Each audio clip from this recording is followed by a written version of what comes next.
अभी कोई भारी विषय नहीं लेना है और अत्यंत संक्षेप में भी कहना है, परंतु जैसे सबने अनुभव कथन किया ऐसे अनुभव की बात हमारी भारतीय शिक्षा ग्रंथमाला है, उसकी रचना कैसे हुई इसका यदि हम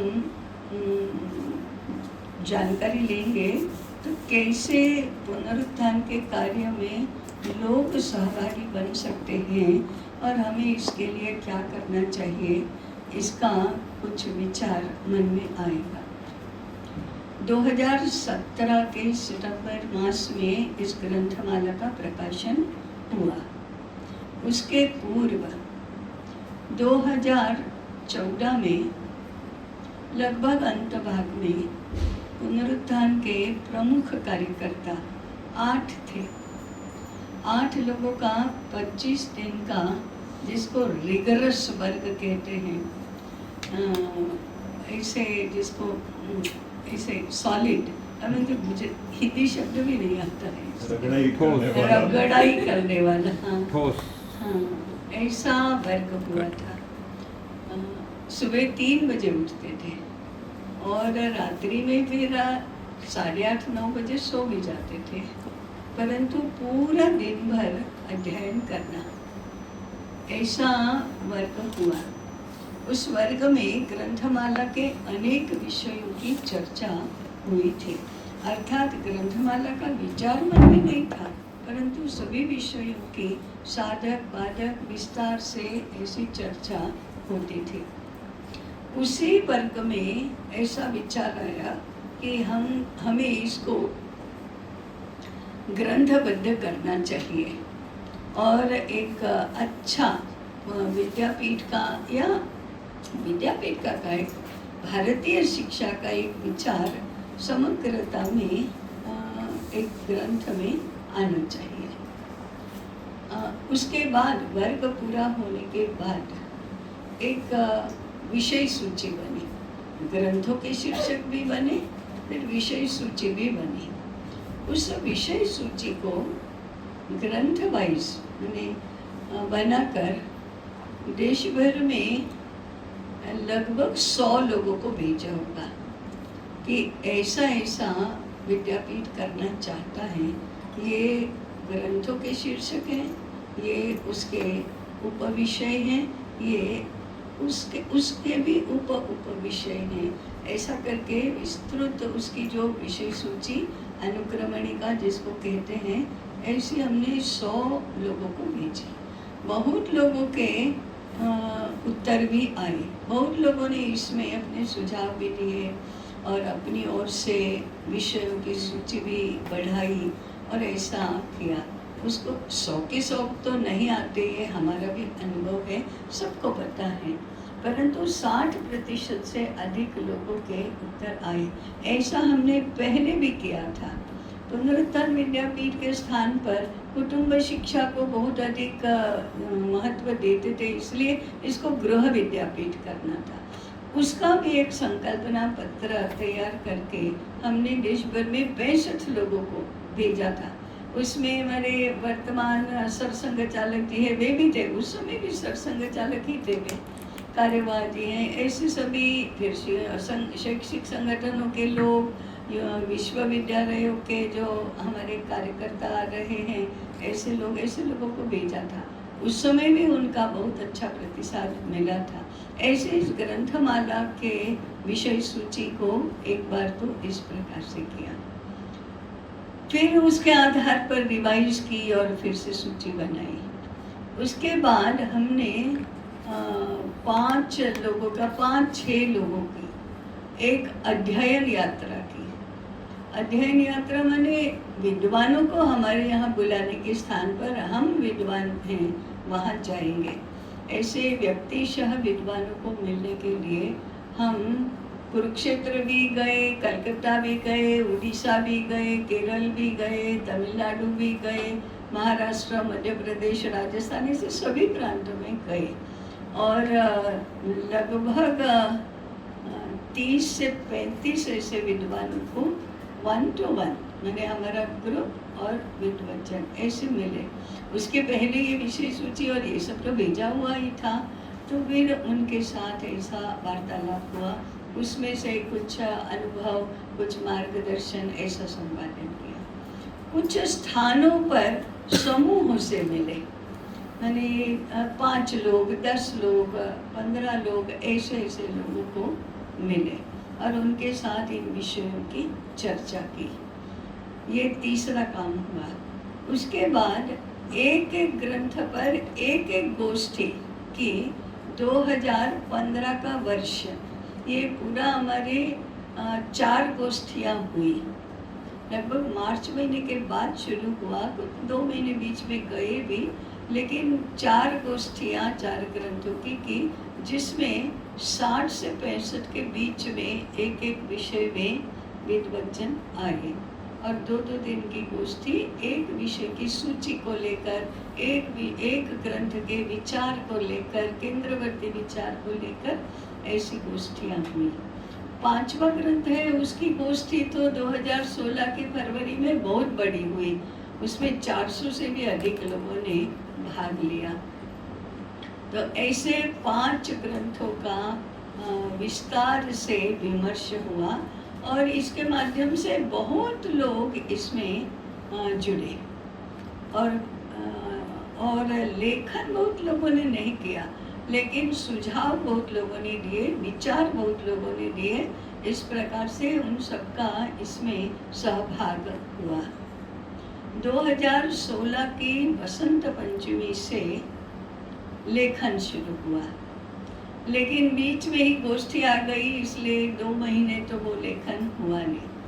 2016 फरवरी अंत में गोष्ठी हुई, उसके बाद मार्च मध्य से लेखन शुरू हुआ।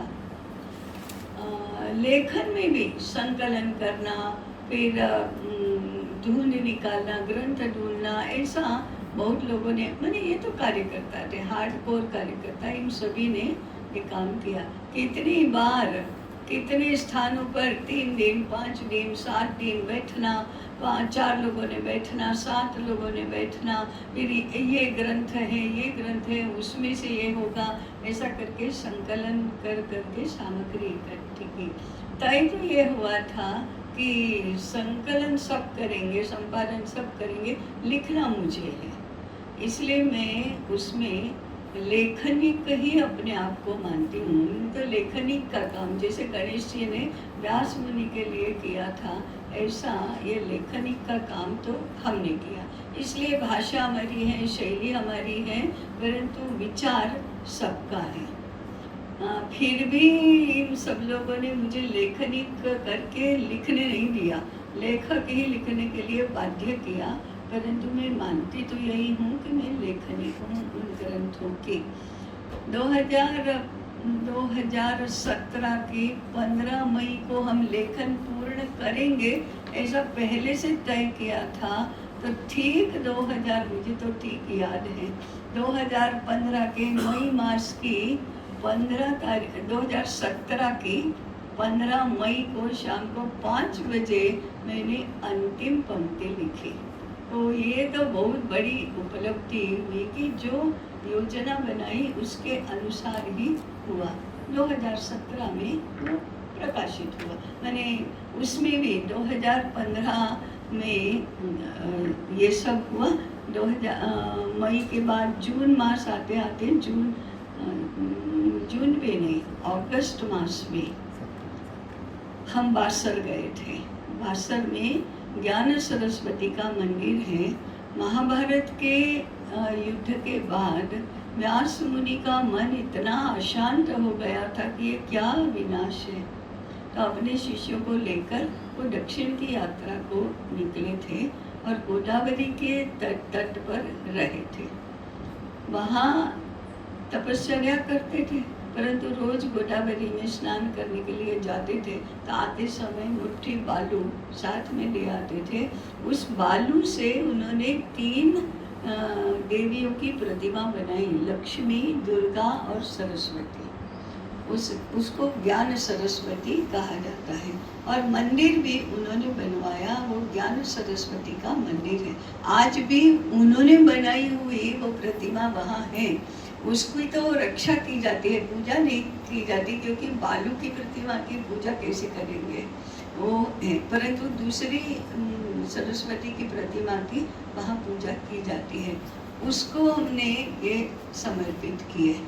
उसके बाद लोकार्पण हुआ इसका, तो उसके लोकार्पण भी दिल्ली में हुआ।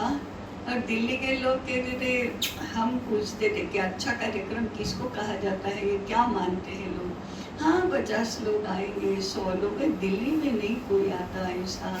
हम कहते थे नहीं, हमको शनिवार को प्रातःकाल 10 बजे ही करना है, 10 बजे तो कोई दिल्ली वासी आएंगे नहीं, ऐसा हमको बहुत डराते थे।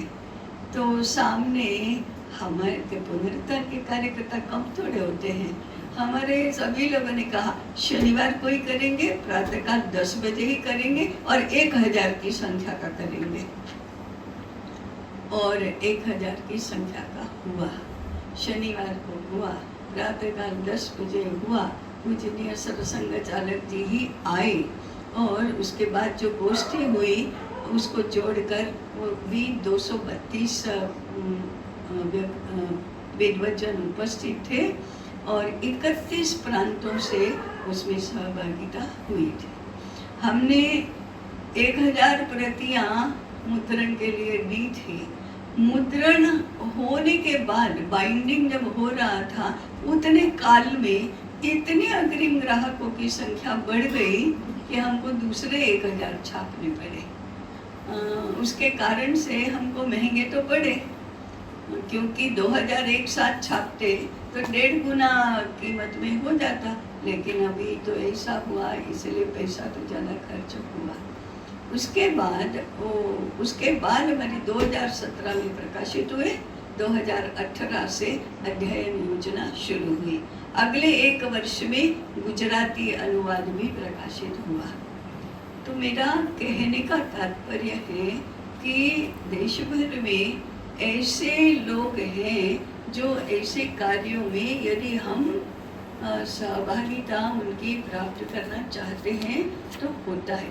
ये पुनरुत्थान के कार्यकर्ता अपने आप को नहीं कहते, ये अपनी बैठकों में नहीं आते हैं, परंतु ऐसे कामों में सहभागिता उनकी होती है। ज्ञान सागर महाप्रकल्प का ऐसा ही अनुभव है। जिन मैंने अभी तक की गोष्ठियों में देश भर से जो विद्वजन आते थे, उनके माध्यम से ही हमको लेखक मिले। लगभग 300 के आसपास तो मूल ग्रंथ लेखन करने वाले हैं, और उसके बाद अनुवाद करने वाले लोग मिले, और उसके बाद प्रूफ रीडिंग के उसका निरीक्षण परीक्षण करने वाली जो कार्यकर्ताओं की टीम थी वो भी इसमें मिले। कहने की बात यह है कि ये सारा शैक्षिक कार्य निःशुल्क हुआ। जो हम कहते कि प्रेस के लिए पैसे देने होंगे, परंतु लेखन के पैसे नहीं, अनुवाद करने के पैसे नहीं, प्रूफ रीडिंग के मिलेंगे, परंतु इसके नहीं होंगे। तो ऐसे लोगों ने किया भी, तो इन लोगों का सहभाग भी। अब वे कोई पुनरुत्थान के कार्यकर्ता अपने आप को कहते नहीं हैं, परंतु पुनरुत्थान को मानते जरूर हैं और उस काम में सहभागी भी होते हैं। हमें जो चाहिए वो देश भर के विद्वज्जनों का इस प्रकार से ध्रुवीकरण करना, राष्ट्रीय विचार पर ध्रुवीकरण करना। अभी जो हमारी गोष्ठी हुई कुटुंब में आजीवन शिक्षा, तो महिला संगठन, कुटुंब प्रबोधन, आरोग्य भारती, ऐसे हमारे संगठनों से भी इसमें प्रतिभागी आए। इस कारण से पुनरुत्थान को ऐसे लोगों का समर्थन प्राप्त है, स्वीकृति प्राप्त है। ये हमारे लिए बहुत आवश्यक होता है। अब लोग कहते हैं कि आपकी बैठकों में आपके नामित कार्यकर्ता कितने हैं? नामित कार्यकर्ता यहाँ बैठे उतने ही हैं समझो, परंतु नामित नहीं, ऐसे जो उनसे होने वाला जो सहभाग है वो जरूर करते हैं। और विद्यापीठ अरुणाचल प्रदेश तक विद्यापीठ तो पहुंचा है, केरल तक विद्यापीठ तो पहुंचा है। कैसे पहुंचा है? तो ऐसे प्रयासों के माध्यम से पहुंचा है। तो हम देश भर में जो ध्रुवीकरण करना चाहते हैं वो इस प्रकार से करना चाहते हैं। अब इसको हम लोग कैसे करें? तो हम जहाँ हैं वहाँ हम यदि केंद्र बन जाए, व्यक्ति के रूप में, कार्यकर्ता के रूप में केंद्र बन जाए, तो हमारे आसपास 5 लोग मिल सकते हैं, 10 लोग मिल सकते हैं। हम चाय पीते पीते चर्चा कर सकते हैं, जहाँ देखो वहाँ। जैसे कुछ हमारे कार्यकर्ता हैं, जैसे अभी सुबह मोहम्मद की जीवनी की पुस्तक में, जहाँ जो सामने मोहम्मद मालूम है आपको, मोहम्मद, अरे वो कहेगा नहीं हो सकती, ठीक है ना, वो कहेगा नहीं हो सकती, हम कह सकते हैं हाँ देश में आज भी हो रही है, नहीं हो सकती, नहीं हो रही है। हमारा कुछ साहस होना चाहिए, हमारा कुछ विचार बनना चाहिए। तो विचार का प्रसार और प्रचार तो ऐसे ही किया जाता है, चाय पीते पीते, साथ में यात्रा करते करते, किसी के घर भोजन के लिए तो वहाँ बैठकों में विराम है, वहाँ ऐसे अनौपचारिक चर्चा बहुत की जा सकती है। उसके ऊपर हमारा यदि ध्यान केंद्रित हुआ, फोकस हुआ, कंसंट्रेशन हुआ, तो हम जहाँ अवसर मिले वहाँ हम इसकी बात कर सकते हैं। केवल बैठकों में बात करना और विषय सुनना या ग्रंथ पढ़ना इतना ही नहीं होता है। वो विषय हमारे मन में होना चाहिए, बुद्धि में होना चाहिए, हृदय में होना चाहिए, तभी ये ऐसा हो सकता है। तो हमको ध्रुवीकरण करना है, इसके माध्यम से लोकमत परिष्कार भी होता है, इसके माध्यम से विद्वानों में भी इसकी स्वीकृति होती है। कठिनाई ये है, मुझे एक बार हमारे अधिकारी ने कहा था, आप ये मत मानो कि यूनिवर्सिटी से आपको विद्वान मिलेंगे, नहीं मिलेंगे। यूनिवर्सिटी से विद्वान नहीं मिलेंगे। अगर मिलेंगे तो वो यूनिवर्सिटी में है इस कारण से नहीं, वे विद्वान है इस कारण से मिलेंगे। यूनिवर्सिटी को विद्वानों की आवश्यकता नहीं होती है, यूनिवर्सिटी को डिग्रीधारी लोगों की आवश्यकता होती है। और अगर हार्वर्ड ऑक्सफोर्ड में पढ़कर आए हैं तो उनकी प्रतिष्ठा उसमें ज़्यादा होती है। ज्ञान तो वो उसका ही दे रहे हैं, इसलिए यूनिवर्सिटी तो हमारे लिए स्रोत है नहीं। और हमारी धारणा ऐसी बन जाती है कि हमारी गोष्ठियों में यदि पीएचडी हुए लोगों की संख्या ज़्यादा है तो हमको लगता है विधिवत गोष्ठी हुई। वाइस चांसलर आ जाते हैं तो हमको लगता है इतनी यूनिवर्सिटीज़ के वाइस चांसलर आए थे, ज़रा थोड़ा खरोंचो तो विद्या भी नहीं, पांडित्य भी नहीं, विद्वत्ता भी नहीं, कुछ भी नहीं होता है। वाइस चांसलर की अपॉइंटमेंट तो पॉलिटिकल अपॉइंटमेंट होती है, कैसे होगा? तो एक तो हमारी भ्रांति ये दूर हो गई। तो वे विद्वान कौन है? विद्वान वह है जो भारतीय जीवन को जानता है, मानता है और वो स्वयं जीता है, उसको डिग्रियों से नापना नहीं। तो दूसरा मुद्दा ये है कि हमको ऐसे लोगों को जानना, पहचानना आना चाहिए, तभी हमारा काम बनेगा, नहीं तो काम नहीं बनेगा, नहीं तो कुछ भी लिखेंगे। उदाहरण के लिए कभी चिट्ठी हमारी शोध पत्रिका है,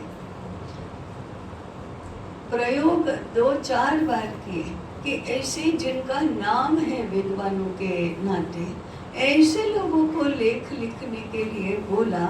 एक तो बहुत अनुनय विनय करने के बाद लिखा, क्योंकि वो तो विद्वान है।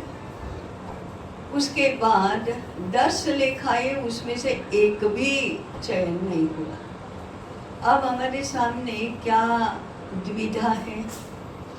इतना अनुनय विनय करने के बाद उन्होंने कृपा की है वो लेख लिखने की, तो मना किया तो क्या होगा?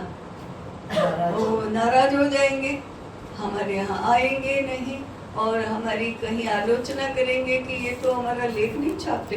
अभी ऐसा हुआ भी, एक का लेख नहीं छापा तो उन्होंने 10 कार्यकर्ताओं से पूछा हमसे क्यों लिखवाया, फिर छापना नहीं था, क्यों नहीं छापा, ऐसे करके मुझे भी 2 बार पूछा और 5-6 लोगों कार्यकर्ताओं को पूछा, नाराज हो गए। एक तो ये इनको नाराज करना, नहीं तो चिट्ठी का स्टैंडर्ड नहीं रहेगा, फिर हमारी पत्रिका वो हमारी पत्रिका नहीं रहेगी, वो तो चालू पत्रिका हो जाएगी। दो में से क्या करें? चिट्ठी का ये धोरण बनाए रखे, चिट्ठी का स्टैंडर्ड बनाए रखे, या इन विद्वानों को राजी रखें, क्या करें? 2 में से क्या करें?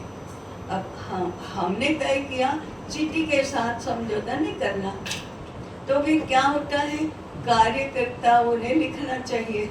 अब हमारे कार्यकर्ता बहुत विनम्र होते हैं, बहुत कहते नहीं हम तो विद्वान नहीं हैं, हम क्या लिखेंगे, आप चाहे तो हमारे पास डेस्क रखवा लो, परंतु हम तो लेख नहीं लिखेंगे, हमको नहीं आता।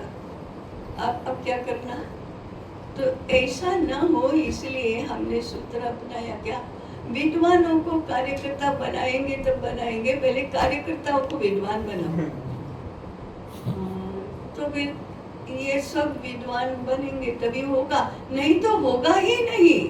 आभासी चिट्ठी पत्रिका हो सकती है, आभासी हमारे और पत्रिकाएं निकल सकती है, आभासी ग्रंथ निर्माण हो सकते हैं, जेन्युइन जिसको ठोस सही कहते, ऐसा नहीं होगा। आप मानकर चलिए, स्वाश्रय के बिना ये होने वाला नहीं है। हाँ, ये सब लोग सहायता करेंगे, वो एक अलग बात है, लेकिन सहायता करना और हमारा विचार लिखना, ये दोनों में बहुत अंतर है, दोनों में बहुत अंतर है। इसलिए हमको इस दिशा में विचार, तो एक तो सबको जुटाना तो है, परंतु हमें लोकमत परिष्कार दूसरे नंबर की बात है, विद्वान मत परिष्कार करना ये बात है, ऐसा परिष्कार कर सके ऐसे हम लोगों को होना चाहिए। तो कठिन तो है मामला, परंतु इतना कठिन भी नहीं है। अगर हम मन में लेंगे तो ये काम सरलता से हो सकेगा। क्योंकि दूसरी कौन सी बात आवश्यक है, हमको भारतीय तत्व क्या है वो समझता है, लेकिन हम उसमें विश्वास नहीं करते। उसमें विश्वास करेंगे लेकिन हमारे अपने में नहीं करते, हमारा तो कौन मानेगा, कोई मानता नहीं है, ऐसा कहते हैं। तो हमारा साहस, हमारा विश्वास, हमारा सामर्थ्य, हमारा अध्ययन, ये अगर बढ़ता है तो फिर ये होगा। ऐसा हमारे प्रयासों का स्वरूप रहना चाहिए। तीसरा एक मुद्दा कहकर मेरी बात समाप्त करती हूँ। कैसे चर्चा आगे प्रस्तुत होती है। आजकल नैरेटिव सेट करना बहुत चलता है, और नैरेटिव सेट करना तो अभी अभी आया, लेकिन ये लोक मंत्र विप्लव नाम की चीज है ना, वो तो हमेशा से चली है। मंत्र विप्लव माने क्या? चाणक्य के धारावाहिक में एक एपिसोड ऐसा आता है जब वो लकड़ी काट कर लाने वाले, जंगल से लाने वाले लोग आपस में बात कर, सुना है मगध पर आक्रमण करने के लिए एक बहुत बड़ा सैन्य आ रहा है। शुरू उनको तो सुनी सुनाई बातें बोलना है, नगर में चर्चा हो रही है, वहाँ बैठक हो रही है, यहाँ बाजार में बात हो रही है, सब अरे क्या क्या क्या कहा, अच्छा सैन्य बहुत बड़ा सैन्य आक्रमण करने वाला है, अच्छा गृह युद्ध होने वाला है, अच्छा राजप्रासाद में ही फूट है, बातें नगर भर में चर्चा शुरू। कोई पकड़ नहीं सकता कि ये शुरू कहाँ से हुआ, लेकिन यही तो नैरेटिव सेट करना है, यही तो लोकमत को कहीं पर भी ले जाना है, जहाँ ले जाना चाहते हो जाओ। तो क्या हम ऐसी चर्चा प्रस्तुत कर सकते हैं? अभी सुबह बात निकली थी या अभी कुछ समय से तो हम इस विषय की चर्चा कर ही रहे हैं। हमारे यहाँ IIT, IIM, Indian ICHR, ICSR ऐसे बहुत सारे संस्थान हैं, बड़े प्रतिष्ठित संस्थान। भारत सरकार के अरबों रुपये इसके पीछे खर्च होते हैं। IIT माने Indian institute of technology, IIM कहें Indian institute of management, IISC माने Indian institute of science, ICHR Indian council of historical research, Indian council of cultural research, Indian council of scientific research, ऐसे बहुत प्रतिष्ठित और अरबों रुपये खर्च होने वाले संस्थान हैं। आप शुरू करो institute of Indian technology. IIT क्या है? Institute of Indian technology. IIM क्या है? Institute of Indian management. ICHR क्या है? Council for Indian cultural research, Indian historical research. ऐसा है, ऐसा होना चाहिए। ऐसा होने से क्या अंतर पड़ेगा? इंडियन टेक्नोलॉजी इस विषय की जानकारी इकट्ठी करो, एक बार इस विषय में रिसर्च करो, दूसरा भाग इस विषय को आज इनोवेशन का विषय बनाकर अप्लाइड पद्धति से व्यवस्था करो। अपना उत्पादन क्षेत्र इंडियन टेक्नोलॉजी के आधार पर होगा। बेसिक्स ऑफ इंडियन टेक्नोलॉजी के मूल तत्व, मूल सिद्धांत रिसर्च का विषय है। अब ये इंडियन इंस्टीट्यूट ऑफ टेक्नोलॉजी विदेशी टेक्नोलॉजी पर रिसर्च करने के लिए अरबों रुपये खर्च करते हैं, तो हमारे इंडियन टेक्नोलॉजी पर करोड़ों खर्च, अरबों की आवश्यकता नहीं। 100 गुना खर्चा कम करके भी हम बहुत अधिक परिणामदायी कलेक्शन भी कर सकते हैं, रिसर्च भी कर सकते हैं, नई टेक्नोलॉजी निर्माण भी कर सकते हैं और बहुत पर्यावरण की हानि न हो, स्वास्थ्य की हानि न हो, आर्थिक दृष्टि से वो सस्ती हो, सुलभ हो और इंडिजिनस वो कारीगर लोगों की बुद्धि का, कौशल का उसमें योगदान हो, ऐसा कर सकते हैं। और इसको डिसेंट्रलाइज करके देश भर के कारीगरों के हाथ को काम दे सकते हैं। खर्चा 100 गुना कम, प्रतिफल 100 गुना अधिक। ऐसा क्यों नहीं करना? क्यों नहीं? क्योंकि इंडियन टेक्नोलॉजी तो आज भी अगर थोड़ा सा जानेंगे तो भी उस टेक्नोलॉजी पर भारी पड़ने वाली है। मैनेजमेंट के इंडियन सिद्धांत क्या है? ऐसा यदि अध्ययन क्षेत्र बदला, अध्ययन क्षेत्र का स्वरूप बदला, ऐसा यदि रिसर्च का स्वरूप बदला, तो देखते देखते 10 वर्षों में IIT का स्वरूप बदल जाएगा, IIM का स्वरूप बदल जाएगा, सारे इंजीनियरिंग कॉलेजेस का स्वरूप बदल जाएगा, सारी मैनेजमेंट इंस्टीट्यूट्स का स्वरूप बदल जाएगा, सारे माध्यमिक विद्यालयों का साइंस का पाठ्यक्रम बदल जाएगा, स्वरूप बदल जाएगा। ऐसे होगा। शुरू करो, ये विचार शुरू करो। अभी कई IITs में, मैं मुंबई का तो जानती हूँ, अपने कार्यकर्ता हैं, डायरेक्टर उसके, IKS के जो कोऑर्डिनेटर हैं घंटी मूर्ति जी, हमारी 2 गोष्ठियों में आए हैं। उन्होंने सारी IITs को IKS के केंद्र बनाए हैं। उनको बोलो कि ये IIT वाला मामला जरा ठीक करो। ऐसा करके हम उनको भी प्रभावित कर सकते हैं। ये विद्वान मत परिष्कार है, ये लोकमत परिष्कार है, दोनों ही साथ में हैं।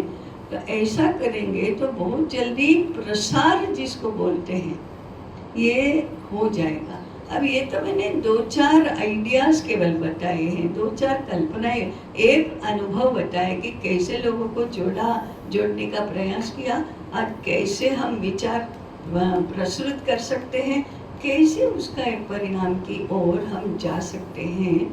तो ऐसा अगर कल्पना करके हमने कुछ प्रयास शुरू किए, बोलना शुरू करो। इसके लिए हम जो कहें वो 100% ऐसे ही करो।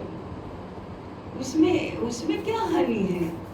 अरे पर्यावरण का प्रदूषण नहीं करना, इतना ही बोलो ना। ये यहाँ ट्रैक्टर का प्रयोग करते हो, तुमको पाप लगेगा, क्योंकि ट्रैक्टर के कारण से 4 बैल कसाई खाने में जा रहे हैं।